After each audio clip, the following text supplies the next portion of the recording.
Assalamualaikum warahmatullahi wabarakatuh. Perkenalkan, nama saya Alif Wicaksono dari kelas C5,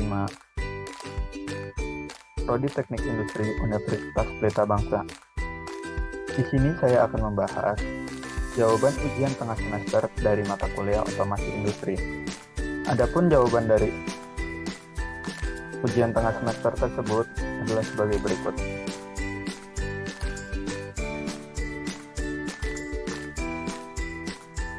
Yang pertama, bagaimana konsep dari otomasi industri? Yang kedua, jelaskan rangkaian listrik seri dan paralel beserta kekurangan kelebihannya. Yang ketiga, pada setiap bulan kita melakukan pembayaran listrik. Bagaimana kita menghitung berapa rupiah atas penggunaan listrik tersebut? Ini disertakan rumus dan contohnya. Yang keempat, apakah energi bisa diperbarui ataukah tidak bisa diperbarui? Berikan penjelasannya dan uraiannya. Yang kelima, jelaskan mengenai transformator. Jelaskan cara kerja, fungsi, kegunaan, dan kenapa alat-alat listrik memerlukan transformator. Yang keenam, jelaskan konsep dari sistem proteksi dalam otomasi industri. Dan yang terakhir, jelaskan bagaimana cara membaca nilai gelang pada register 6 warna dan berikan contohnya. Baiklah, kita bahas satu persatu.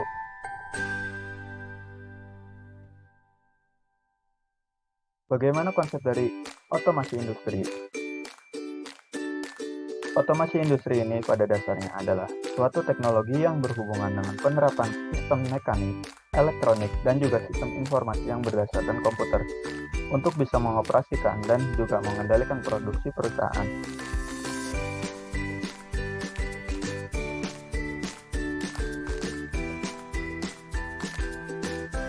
Jelaskan rangkaian listrik seri dan paralel beserta kekurangan dan kelebihannya. Rangkaian seri adalah rangkaian listrik yang terdiri dari hanya satu jalur untuk melewati arus.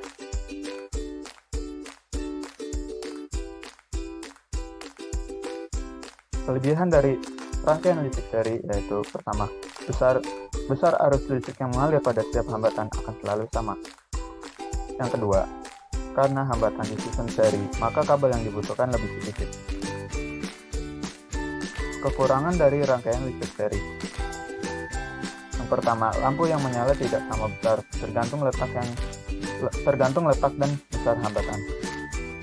Yang kedua, jika salah satu lampu padam, maka lampu yang lain juga ikut padam.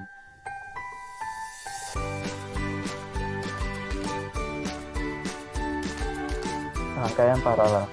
Rangkaian paralel adalah rangkaian listrik yang terdiri dari satu jalur untuk melewati arus.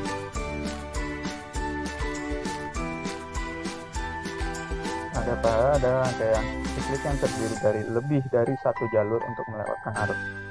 Kelebihan dari rangkaian ini, yang pertama, jika salah satu lampu padam, maka lampu lain tidak akan terpengaruh. Yang kedua, tegangan yang mengalir pada setiap hambatan akan selalu sama, sehingga seluruh lampu akan sama terang. Kekurangan dari rangkaian ini, yang pertama, satu menggunakan lebih banyak kabel dibandingkan dengan rangkaian seri. Yang kedua, arus yang mengalir tidak sama besar. Kita lanjut. Bagaimana menghitung pembayaran listrik dalam satu bulan? Sertakan rumus dan contohnya.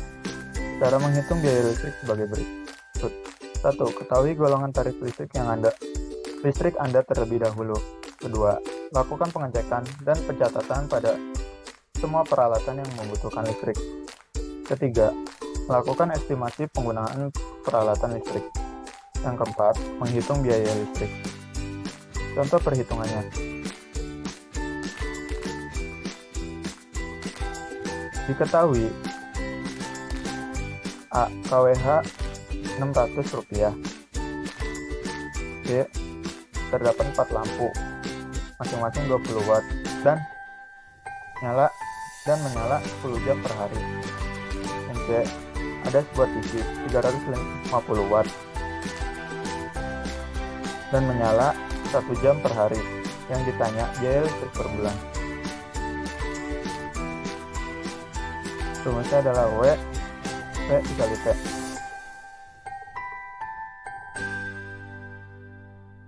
Jadi 20 dikali 10 ditambah 350 watt dari TV dikali 1. W sama dengan 200 ditambah 350. Totalnya 550 watt.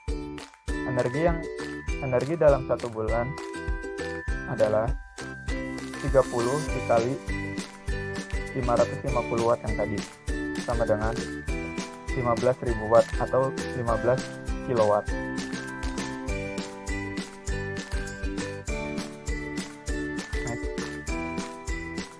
Apakah energi bisa diperbarui ataukah tidak bisa diperbarui?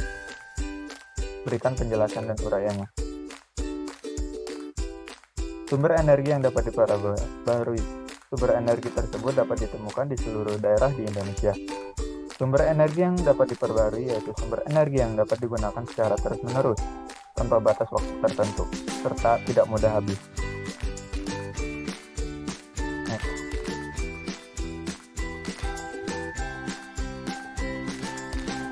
Sumber energi yang tidak dapat diperbarui. Sumber energi yang tidak dapat diperbarui merupakan sumber energi yang akan habis bila terus-menerus digunakan, tidak dapat dibentuk dalam waktu yang cepat, serta jika tidak dikelola dengan baik akan sulit untuk mendapatkannya kembali. Ini contoh-contoh dari sumber energi yang tidak dapat diperbarui, yaitu contohnya minyak, batu bara. Contoh dari energi yang dapat diperbarui contohnya seperti air,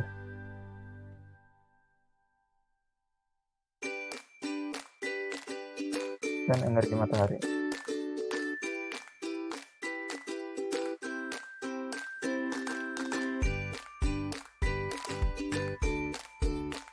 Next. Transformator. Dan kenapa alat-alat listrik memerlukan transformator?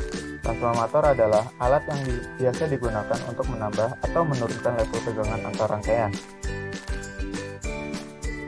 Trafo terbagi menjadi 2 jenis, yaitu trafo step up dan trafo step down. Penggunaan transformator yaitu yang pertama, transformator step down. Itu sebagai power amplifier, speaker aktif, dan televisi.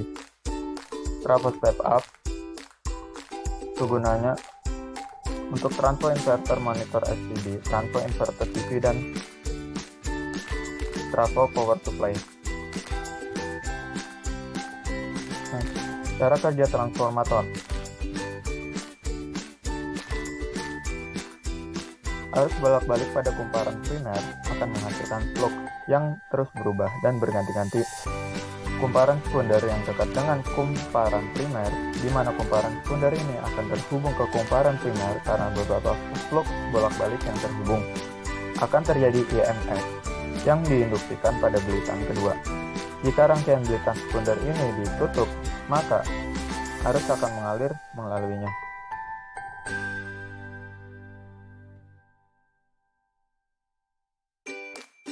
Konsep sistem proteksi dalam otomasi industri. Sistem proteksi adalah pengaman listrik pada sistem tenaga listrik yang terpasang pada 1. Sistem distribusi tenaga listrik. 2. Trafo tenaga.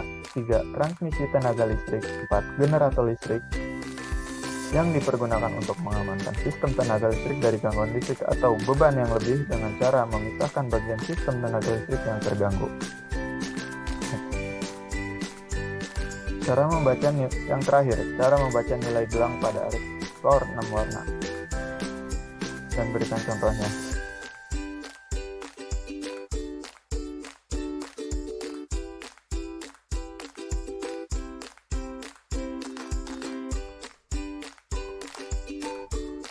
Di sini ada contoh kode warna resistor dari resistor 4 gelang, 5 gelang, dan 6 gelang.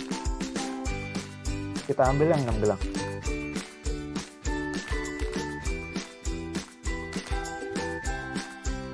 Gelang pertama warnanya oranye, itu digit pertama.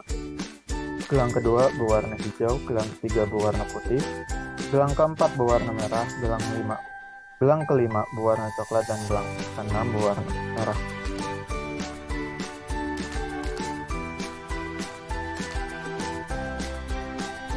Ini ada tabel dari warna-warna, bibit, faktor pengalih, toleransi, dan koefisien temperatur. Kita lanjut ke contoh. Ini ada 6 resistor 6 warna. Nilai resistornya 359. Kita kalikan dengan 10 pangkat 2. Jadi 359 dikali 100. Jadi nilai resistornya adalah 35.900 atau 35,9 K ohm. Kurang lebih 1% dari 50 ppm. Kurang lebih ada di sini.